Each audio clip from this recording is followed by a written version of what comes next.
নমস্কাৰ সকলোকে পুনৰবাৰ মোৰ চেনেললৈ স্বাগতম জনাই লৈ আহিছোঁ আজিৰ দিনটো ৰাশিফল। আজি হৈছে ২৬ আগষ্ট ২০২৫ অসমীয়া ৯ ভাদ মঙলবাৰ। আজি সূৰ্যোদয়ৰ সময় পুৱা ৪:৪৬ আৰু সূৰ্যাস্ত সময় ৫:৩৭। আজি হৈছে তৃতীয়া তিথি আৰু শুক্লপক্ষ। আজিৰ দিনটো প্ৰথম ৰাশি হ'ল মেঘ ৰাশি। ব্যৱসায়ত আপুনি কিছুমান কঠিন সিদ্ধান্ত ল'ব।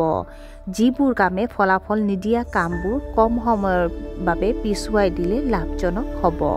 সম্পৰ্কৰ লগত জড়িত সমস্যাৰ সমাধান হ'ব। বাতবিষ ৰোগীয়ে বৃহৎ সমস্যাৰ সন্মুখীন হ'ব পাৰে। কোনোবা পুৰণি ঘটনাত আপোনাৰ দুখ লাগিব পাৰে। বৃষ ৰাশি। আপোনাৰ দৈনন্দিন কাম কাজ যথেষ্ট অনুকূল হ'ব।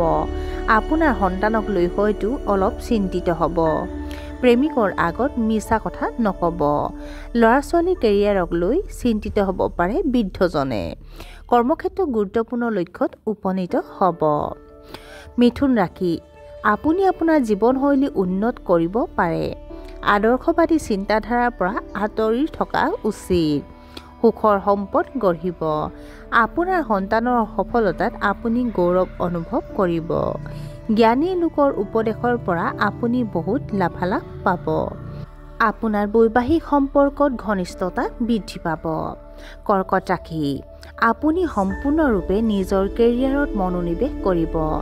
আপোনাৰ কামৰ মানদণ্ড বৃদ্ধি পাব। নতুন সহযোগীয়ে কৰ্মক্ষেত্ৰত আপোনাৰ লগত যোগ দিব পাৰে। আপোনাৰ মেনেজাৰসকলে আপোনাক কিছু উপহাৰ দিয়াৰ পৰিকল্পনা কৰিব পাৰে। ব্যৱসায়ীসকলে লাভ কৰিব বিপুল আৰ্থিক সুবিধা। নতুন প্ৰযুক্তিৰ প্ৰতি আপোনাৰ আগ্ৰহ বাঢ়িব। সিংহ ৰাশি। আপুনি ব্যৱসায় সম্প্ৰসাৰণৰ পৰিকল্পনা কৰিব পাৰে।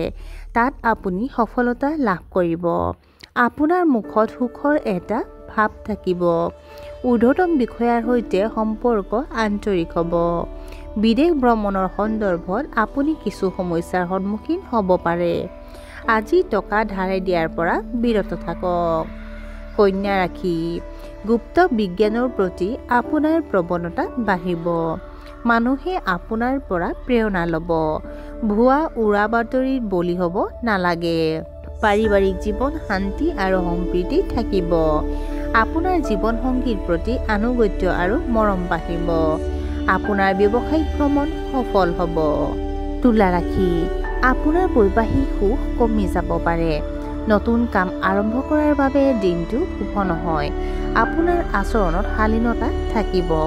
টকাৰ লগত জড়িত চিন্তাই আপোনাক আমনি কৰিব পাৰে। আপোনাৰ ব্যৱসায়িক যোগাযোগ শক্তিশালী হ'ব।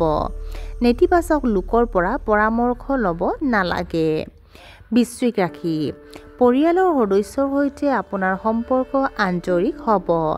আপোনাৰ অগ্ৰগতিৰ বাবে আপোনাৰ জীৱনসংগী সন্তুষ্ট হ'ব। চাকৰিত নতুনকৈ কিছু কাম কৰিব লাগিব পাৰে। বন্ধু বান্ধৱীৰ পৰা বহুতো সহায় পাব। প্ৰতিযোগিতামূলক পৰীক্ষা ছাত্ৰ-ছাত্ৰীয়ে যথেষ্ট সফলতা লাভ কৰিব পাৰে। ধনু ৰাশি। আজি আপুনি হয়তো আপোনাৰ প্ৰেমিকৰ আগত আপোনাৰ অনুভৱ প্ৰকাশ কৰিব। আপোনাৰ খৰচৰ ওপৰত চকু ৰাখক। পৰিয়াল আৰু কৰ্মৰ মাজত ভাৰসাম্য ৰক্ষা কৰিব পাৰিব। আপোনাৰ ঘৰত শান্তি আৰু সুখ থাকিব। ব্যৱসায়ত বৃহৎ আৰ্থিক লাভ হ'ব পাৰে। আপোনাৰ প্ৰেমিকৰ প্ৰতি আপোনাৰ সমৰ্পণ বাঢ়িব। মকৰ ৰাশি। কৰ্মক্ষেত্ৰত বিষয়াৰ পৰা সমৰ্থন নাপাব। ঘৰুৱা জীৱনত শান্তিপূৰ্ণ পৰিৱেশৰ সৃষ্টি হ'ব। শিল্পৰ ক্ষেত্ৰখনৰ লগত জড়িতসকলে অধিক কষ্ট কৰিব লাগিব। পুৰণি বিনিয়োগৰ পৰা আপুনি আৰ্থিক সুবিধা লাভ কৰিব।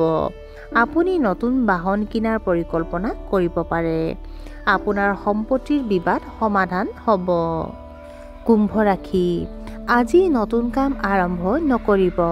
অনলাইন ব্যৱসায়ৰ লগত জড়িতসকলে অলপ সাৱধান হোৱা উচিত। আপোনাৰ ব্যক্তিগত সম্পৰ্কত প্ৰভাৱ পৰিব পাৰে। আপোনাৰ শত্ৰুৱে আপোনাক আধিপত্য বিস্তাৰ কৰিবলৈ চেষ্টা কৰিব। সম্পৰ্কবোৰক লৈ আপুনি অলপ আৱেগিক হৈ পৰিব। আৰু আজিৰ দিনটোৰ শেষৰ ৰাশিটো হ'ল মীন ৰাশি। পাৰিবাৰিক জীৱনত সুখদায়ক অভিজ্ঞতা আহিব।